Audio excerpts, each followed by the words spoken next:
This story was sent to me by Caressa McKnight, and it is coming out of Dallas, Texas, where you have this man by the name of Robert Howard, who was a part of he was accused of child exploitation. Now, this almost leans in the direction of Jeffrey Epstein. I almost forgot his name for a second. Jeffrey Epstein, in a way. It almost has a little bit of a parallel to it when you think about it, considering how it ended for both of them. So this guy was set to actually talk to police. I guess he was like the cooperative figure in this whole thing. But just one thing happened to prevent that from actually occurring, and that is they found him dead in his home. And guess what the cause of death was? Apparently it was a suicide. Now, they say that he was a part of this, and apparently he wasn't the only one. He couldn't have been. So somebody, and my spidey senses are tingling again, or somebody's probably had this man killed to keep him from talking. That's the way it sets up to me. Because every time that something's about to get exposed or something like that, and the person ends up dead, and they always rule it out as a suicide, you always got to ask questions. But let me go ahead and read this article. It says authorities have asked for the public's help as they continue to investigate a child exploitation case following the suicide of a Richardson teacher. A teacher scheduled to talk with Dallas police over accusations of child exploitation was found dead Tuesday, authorities said early Friday evening.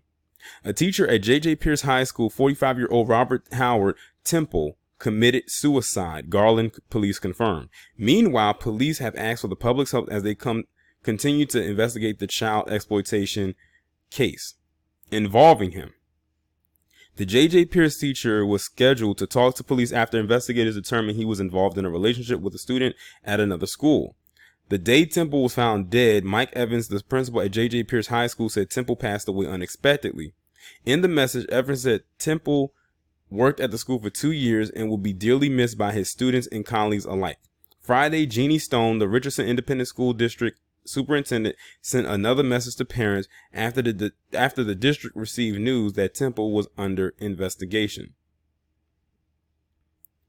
It says Richardson ISD or Pierce High School was not part of the child exploitation investigation and learned of it this evening, added Tim Clark, a spokesman with the district, when asked for comment on the Temple investigation.